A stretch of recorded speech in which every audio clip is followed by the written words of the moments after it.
Welcome back to my channel SG family. জয় শ্রীকৃষ্ণ, রাধে রাধে বলে আজকের সকালটা শুরু করলাম। তো সবাইকে জানাই গুড মর্নিং, শুভ সকাল। তার সাথে সবাইকে জানাই অনেক অনেক শুভেচ্ছা, অনেক অনেক অভিনন্দন। তো বন্ধুরা, সবাই কেমন আছো? আশা করি ভালোই আছো। আমিও ভালো আছি। তোমাদের ভালোবাসায় আমিও ভালো আছি। তো বন্ধুরা, রোজকার মতো আজকেও একটি গল্প নিয়ে চলে এলাম তোমাদের কাছে।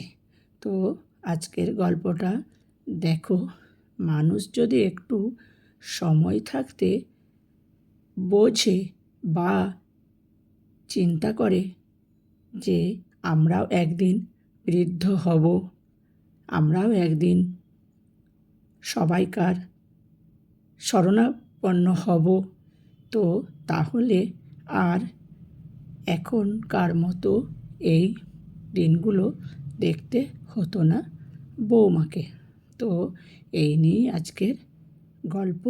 সত্যি গল্পটা আমার ভালো লাগলো, আর শিক্ষারও দরকার আছে।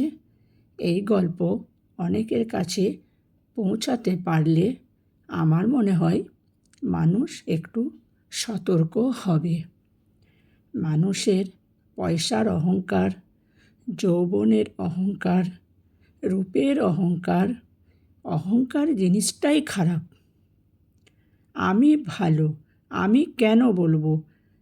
কেউ যদি ভালো হয়, অপরে বলবে তুমি কেমন। তো এইগুলো মানুষ বোঝে না, তাই এই নিয়ে আজকের গল্প। দেখো, তোমাদের ভালো লাগবে। পূজনীয়া মা, এই মা কথাটা আমি কোনোদিন আপনাকে মন থেকে বলিনি। আজ আপনাকে খুব ইচ্ছে হলো একটা খোলা চিঠি লেখার, তাই খোলা আকাশের নিচে বসে আপনাকে চিঠি লেখা শুরু করলাম। জানি না এই চিঠি আপনার কাছে পৌঁছবে কিনা। আমি সেই বৃদ্ধাশ্রমে আছি যে বৃদ্ধাশ্রমে আপনি শেষ নিঃশ্বাস ত্যাগ করেছিলেন। ভাগ্যক্রমে আপনি যে রুমটিতে থাকতেন, আমি এখন সেই রুমে। তাই হয়তো আজ আপনাকে আমার খুব মনে পড়ছে। ক্ষমা চাইবার অধিকার আমি হারিয়ে ফেলেছি, তাও এই চিঠি লিখছি, যদি আপনি ক্ষমা করে দেন। বিয়ে হয়ে আসার পর থেকে আমি দেখেছিলাম আপনি সংসারটাকে নিজের হাতে রেখেছিলেন। এটা আমি মানতে পারতাম না। মনে হতো যেন আমি বন্দী হয়ে আছি। কিন্তু এটা বুঝতাম না মাথার উপর একজন অভিভাবক থাকা কতটা প্রয়োজন। আপনি যখন বলতেন, বৌমা যতটা খাবে ততটা নাও, অপচয় করো না, এই কথাটা যেন আমার অসহ্য লাগতো। কিন্তু আমি এখন বুঝতে পারি আপনি কোনো খারাপ কথা বলেননি। ঠিকই তো, আপনি তো আমাকে না খেয়ে থাকতে বলছেন না, অপচয় করতে মানা করছেন। আপনার হাতে যখন আপনার ছেলে মাসিক বেতন তুলে দিত, তখন আমার খুব অসহ্য লাগতো। মনে মনে ভাবতাম কি করে আপনার কাছ থেকে মুক্তি পাওয়া যায়। আপনার কাছ থেকে মুক্তি পাওয়ার জন্য আপনার ছেলের কাছে আমি বায়না করি আমি তার সাথেই যাব তার কর্মস্থলে। আপনার ছেলের প্রথমে অনুমতি না দিলেও পরে ঠিক মানিয়ে নিই কান্নাকাটি করে। বেশ ভালোই ছিলাম দুজনে। কিন্তু যখন আমি অন্তঃসত্ত্বা হই, ডাক্তার আমাকে বেড রেস্ট নিতে বলে, তখন আপনার ছেলে আপনাকে নিয়ে আসে আমাদের ভাড়া বাড়িতে। আপনি বাড়ির সব কাজ করতেন, আমাকে সেবা করতেন, তাও যেন আপনাকে আমার ভালো লাগতো না। আমারও একটি পুত্র সন্তান হয়। আমার সন্তান আস্তে আস্তে বড় হতে থাকে, সব সময় ঠাম্মা ঠাম্মা করতে থাকে, আর এই ঠাম্মা শব্দটা শুনে আমার অসহ্য লাগতো। আমার ছেলেকে আমি ইংলিশ মিডিয়াম স্কুলে ভর্তি করি, কিন্তু আপনি বাংলা মিডিয়ামের যত কবিতা গল্প শোনাতে থাকেন। ছেলে ঝোঁক করে বসে সে বাংলা মিডিয়াম স্কুলে পড়বে। এই ব্যাপারটা আমি কিছুতেই মেনে নিতে পারছিলাম না। আমাদের ভাড়া বাড়িতে 2টি রুম ছিল। একটাতে আমি আর আপনার ছেলে থাকতাম, অপরটিতে আমার ছেলে ও আপনি। ছেলে বড় হচ্ছে, তাই আরেকটা রুমের প্রয়োজন ছিল। আমি আর আপনার ছেলে যুক্তি করলাম দেশের বাড়ি ও জমি বিক্রি করে এখানে নিজেদের বাড়ি তৈরি করব। আপনি কিছুতেই সই করছিলেন না।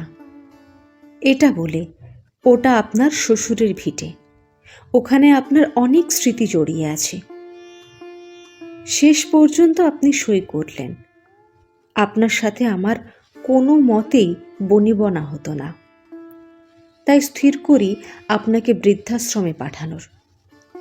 তখন আমার ছেলে হোস্টেলে পড়ে, তাই আপনার ব্যাপারে কিছুই জানতে পারেনি। আপনাকে বৃদ্ধাশ্রমে পাঠিয়ে বেশ কয়েকটা বছর ভালোই ছিলাম। একদিন ফোনে খবর পেলাম আপনি আর নেই।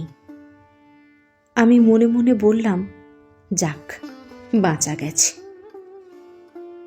এরপর ছেলে বড় হলো, বিয়ে দিলাম। প্রথম প্রথম ভেবেছিলাম আমি তো আর আপনার মতো গেঁয়ো ভূত নই, তাই আমার সাথে আমার বৌমার বেশ মিল হবে। কিন্তু তা হয়নি। আমার সাথে যেন ইতিহাসের পুনরাবৃত্তি হচ্ছিল। যে যে বিষয়ে আপনার সাথে আমার তর্ক হতো, ঠিক সেই বিষয়ে আমার সাথে আমার বৌমার হতো। হঠাৎ করে আপনার ছেলে স্ট্রোক হয়, আর সে আমাকে ছেড়ে চলে যায় চিরতরে। আপনার ছেলের বানানো বাড়ি তাদের পছন্দ হচ্ছিল না। আমার বৌমা থাকতে চায় ফ্ল্যাটে, তাই বাড়ি ভেঙে ফ্ল্যাট বানানোর পরিকল্পনা করে। আমাকে আমার ছেলে ও বৌমা বোঝায় যে ফ্ল্যাট বানালে তারা 2টো ফ্ল্যাট নেবে, বাদবাকি ভাড়া দেবে, তাতে অনেক টাকা আসবে। আপনার মতোই আমিও কিছুতেই সই করতে চাইনি, কিন্তু আমার ছেলে কান্নাকাটি করে শেষ পর্যন্ত সই নিয়েছিল।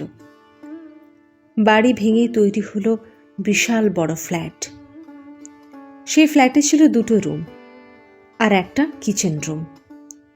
আমি আমার ছেলেকে বললাম, কিরে, আমার রুম কোথায়? ছেলে বলল, মা, তোমার রুমের কি দরকার? তুমি আমাদের মেয়ের সাথে মেয়ের রুমে থাকবে। নাতনির সাথে নাতনির রুমেই থাকছিলাম। নাতনি যত বড় হতে থাকে আমার সাথে খারাপ ব্যবহার করে। আসলে ওর চাই একটা নিজস্ব রুম। তাই আমার ছেলে ও বৌমা স্থির করে আমাকে বৃদ্ধাশ্রমে রাখার। আমি আজ বৃদ্ধাশ্রমে, যে বৃদ্ধাশ্রমে আপনি ছিলেন। ভাগ্যের কি পরিহাস! আমি কোনোদিনই ভাবিনি আমার সাথে এইরকম ঘটনা ঘটবে। রক্তের গরম, টাকার গরম আর যৌবনের গরমে আমরা সব কিছু ভুলে যাই। ভুলে যাই পৃথিবীতে কোনো কিছুই স্থায়ী নয়। যদি এটা আমি আগে বুঝতাম, তাহলে হয়তো এই দিন আমাকে দেখতে হতো না। আমি আকাশের দিকে মিটমিট করে জ্বলে ওঠা তারাদের দিকে তাকিয়ে চিৎকার করে বলছি, মা, পারলে আমায় ক্ষমা করে দিন। ইতি আপনার নির্লজ্জ বৌমা।